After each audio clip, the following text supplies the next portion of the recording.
வணக்கம் நண்பர்களே.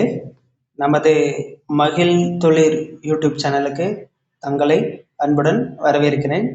தினமும் ஒரு படி முன்னேறு என்ற தலைப்பின் கீழ் உடற்கல்வி ஆசிரியர் போட்டித் தேர்வுக்கு தயாராகி வரும் நமது சொந்தங்களுக்கு தினமும் 10 வினாக்களானது நமது மகிழ் தொழில் தளத்தில் பதிவிடப்பட்டு வருகிறது. அதைத் தொடர்ந்து இன்றைய தினமும் 10 வினாக்கள் பதிவிடப்பட்டுள்ளது. அதை தொடர்ந்து நாம் இப்போது பார்க்கலாம். இன்றைய முதல் வினா, leadership qualities R developed throw. உடற்கல்வி வளர்க்கும் தலைமை திறன் எதன் மூலம், அதாவது தலைமை திறன் எதன் மூலம் மேம்படுகிறது அப்படின்னு சொல்லி கேட்டிருக்கிறாங்க. Option A team games, option B individual games, option C rest, option D diet. அதாவது குழு விளையாட்டுகள் மூலமா, தனிநபர் விளையாட்டுகள் மூலமா, ஓய்வின் மூலமா, உணவின் மூலமா அப்படின்னு கேட்குறாங்க. கண்டிப்பா உணவின் மூலமும் இருக்காது, ஓய்வின் மூலமும் கண்டிப்பா இருக்காது. தனிநபர் விளையாட்டுகள் மூலமா ஒரு டீம் கேமோட லீடர்ஷிப் தலைமையை உருவாக்க கண்டிப்பா முடியாது. இப்போ குழு விளையாட்டுகள் தான் ஒரு லீடர்ஷிப் குவாலிட்டியை கண்டிப்பா வளர்க்கும். அப்ப இதுக்கான answer option A team game அப்படிங்கிறது ஆன்சர். அடுத்த கொஸ்டின், பிசிக்கல் எஜுகேஷன் இம்ப்ரூவ்ஸ். உடற்கல்வி எந்த வகையை ஆரோக்கியத்தை மேம்படுத்துகிறதுன்னு சொல்லி கேட்குறாங்க. Option A physical health, option B mental health, option C social health, option D all. அது உடல் நலத்தையா, மனநலத்தையா, சமூக நலத்தையா அல்லது அனைத்துமா? அதாவது இது பேசிக்கான ஒரு கொஸ்டின். உடற்கல்வி உடல் நலம், மனநலம், சமூக நலம் இது அனைத்தும் சேர்ந்தது தான் உடற்கல்வி அப்படிங்கிறத நம்ம முன்னாடி பார்த்துருக்கோம். அப்போ உடற்கல்வியானது உடல் நலம், மனம் எல்லாம் சேர்ந்ததுதான். அப்போ ஆன்சர் ஆப்ஷன் டி அனைத்தும் அப்படிங்கிறதா இதுக்கான ஆன்சர். அடுத்த question, Olympic meaning of citius. இந்த ஒலிம்பிக் மோட்டோவில் சிட்டஸ் என்பதன் பொருள் என்னன்னு கேட்குறாங்க. Option A higher, option B faster, option C stronger, option D better. அப்படிங்கிறதுல இது என்ன அப்படின்னு கேட்குறாங்க. இதுக்கான ஆன்சர் ஆப்ஷன் பி ஃபாஸ்டர். அதாவது இந்த ஒலிம்பிக் மோட்டோவில் இந்த மோட்டோ எங்கே பொறிக்கப்பட்டிருக்கும் அப்படின்னு கேட்டால், அந்த Olympic flag 2 types of flag இருக்குது. அந்த ஃபிளாக்ல கம்பத்தில் பறக்கக்கூடிய அந்த ஃபிளாக்ல அந்த மோட்டோஸ் போட்டிருக்கும். அந்த மோட்டோஸ்க்கு ஒவ்வொன்றுக்கும் ஒவ்வொரு விரிவாக்கம் உண்டு. அதான் சிட்டஸ், அல்டஸ், போட்டஸ் அப்படின்னு சொல்லி சொல்லுவாங்க. அப்போ அந்த சிட்டஸுக்கான இது ஃபாஸ்டர் அப்படிங்கிறத நம்ம சொல்கிறோம். அடுத்த கொஸ்டின், மீனிங் ஆஃப் அல்டியஸ். அதாவது ஒலிம்பிக் மோட்டோவில் அல்டியஸ் என்பதன் பொருள் என்னன்னு கேட்குறாங்க. இப்போ option A higher, option B faster, option C stronger, option C stronger, option D better. அப்போ அல்டியஸ் என்பது எதனை குறிக்கிறது அப்படின்னு கேட்குறாங்க. அப்படின்னா ஆப்ஷன் ஏ ஹையர் அப்படிங்கிறது தான் அல்டியஸ் என்பதன் பொருள், அதோட உயரத்தை குறிக்கிறது. அடுத்த question, meaning of fortius. Olympic மோட்டோவில் ஃபோர்டியஸ் என்பதன் பொருள் என்னன்னு கேட்குறாங்க.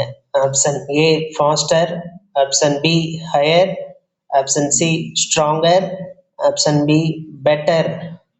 ஃபாஸ்டரா, ஹையரா, ஸ்ட்ராங்கரா, பெட்டரா அப்படின்னு சொல்லி கேட்குறாங்க. அப்போ ஃபோர்டியஸ் என்னன்னா ஸ்ட்ராங்கர் அப்படிங்கிறதா இதுக்கான ஆன்சர் ஆப்ஷன் சி. அடுத்த கொஸ்டின், உடற்கல்வி கற்பித்தலின் அடிப்படை நோக்கம் என்ன? Basic objectives of teaching physical education.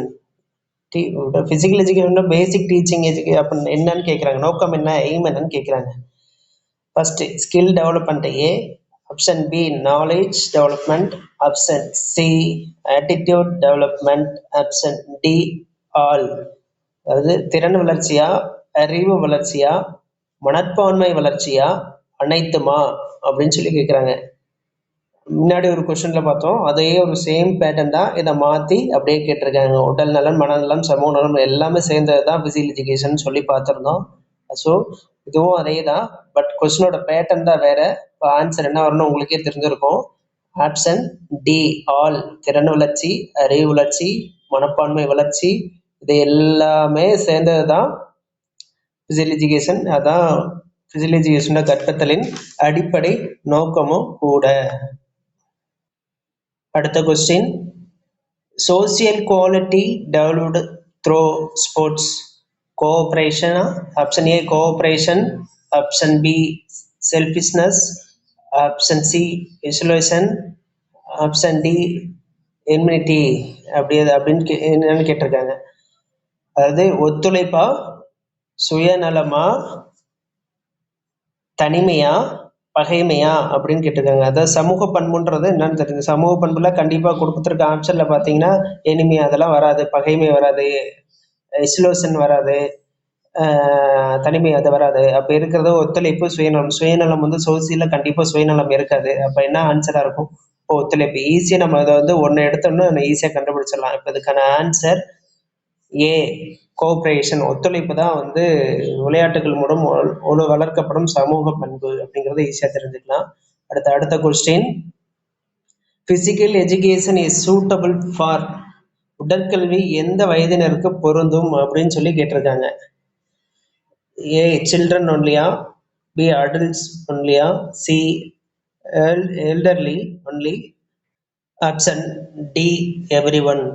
அதாவது குழந்தைகளுக்கு மட்டுமா, பெரியவர்களுக்கு மட்டுமா, முதியவர்களுக்கு மட்டுமா, அல்லது அனைவருக்குமா அப்படிங்கிறது. அதாவது உடற்கல்வி இந்த விளையாட்டு அப்படிங்கிறது வந்து யாருக்கும் வயது வரம்பு அப்படின்லாம் எதுவுமே கிடையாது. சிறியவர்கள் முதல் பெரியவர்கள் வரை விளையாடலாம். அப்படின்னா இதுக்கான ஆன்சர் என்னன்றது இப்பவே உங்களுக்கு புரிஞ்சிருக்கும். ஆப்ஷன் டி அனைவருக்கும் அப்படிங்கிறதா இதுக்கான ஆன்சர். அடுத்த question, ultimate aim of physical education. அதாவது உடற்கல்வியின் இறுதி இலக்கு என்ன அப்படின்னு சொல்லி கேட்டிருக்கிறாங்க. Option A development of whole person, option B winning competition, option C earning money, option D fame. அதாவது முழுமையான மனிதனை உருவாக்குவதா, போட்டிக்கான வெற்றியா, போட்டியில் வெற்றி பெறுவதா, அல்லது வருமானம் பணம் சம்பாதிக்கிறதா, அல்லது புகழ்ச்சிக்காகவா அப்படின்னு சொல்லி கேட்குறாங்க. இதுதான் basic physical education. What is physical education? It is a wholesome development அப்படிங்கிறது டைரக்டா ஒண்ணுமே இல்லாத ஈஸியான ஒரு கொஸ்டின். இந்த பிசிக்கல் எஜுகேஷன் வந்து இறுதியோட இலக்கு என்னன்னு கேட்டா it is a wholesome development அப்படிங்கிறதா ஆன்சர். ஆப்ஷன் ஏ அப்படிங்கிறதா சரியான ஆன்சர். அடுத்த கொஸ்டின், பிசிக்கல் எஜுகேஷன் டெவலப்ஸ், அதாவது உடற்கல்வி மற்றும் விளையாட்டுகள் வளர்க்கும் தேசிய பண்பு என்ன அப்படின்னு சொல்லி கேட்டிருக்கிறாங்க. பேட்ரியோட்டிசமா, செல்ஃபிஷ்னஸா, ஹாஸ்டிலிட்டியா, டி நெக்லிஜென்ஸா அப்படின்னு சொல்லி கேட்டிருக்காங்க. தேசப்பற்றா, சுயநலமா, பகைமையா, அலட்சியமா அப்படின்னு கேட்டிருக்காங்க. உடற்கல்வியை வளர்க்கும் தேசிய பண்பு என்னன்னு கேட்டா தேசப்பற்று தான் வந்து உடற்கல்வியை வந்து வளர்க்கக்கூடிய ஒரு முக்கியமான பண்பு. இன்றுடன் இந்திய 10 வினாக்கள் முடிவடைந்தது. சரியாக பதிலளித்த அனைவருக்கும் வாழ்த்துக்கள். தவறான வினாக்களை மீண்டும் படித்து முயற்சி செய்யுங்கள். இந்த வீடியோவானது உங்களுக்கு பயனுள்ளதாக இருக்கும் என்று நம்புகிறோம். உங்களுக்கு பயனுள்ளதாக இருந்தால் உங்கள் நண்பர்களுக்கும் ஷேர் செய்யுங்கள், லைக் செய்யுங்கள். மேலும் மகிழ் துளிர் யூடியூப் சேனலை சப்ஸ்கிரைப் செய்து பெல் ஐக்கானை அழுத்த மறக்காதீர்கள். ஏனென்றால் நாங்கள் அப்பொழுதுதான் தெரிவிக்கும் தகவல் பதிவிடும் கொஸ்டின்ஸ் உங்களை வந்து சேரும். உங்களது வெற்றி பயணத்தில் உங்களோடு பயணிக்க, உங்களோட தோளோடு தோள் என்று வெற்றி பெறும் வரை ஒன்றாக பயணிப்போம். நாளை மீண்டும் ஒரு புதிய 10 வினாக்களுடன் இந்த தளத்தில் மகிழ்ந்துள்ளரில் சந்திப்போம். நன்றி, வணக்கம். வெற்றி பெற வாழ்த்துக்கள். ஒன்றாக பயணிப்போம். வாருங்கள்.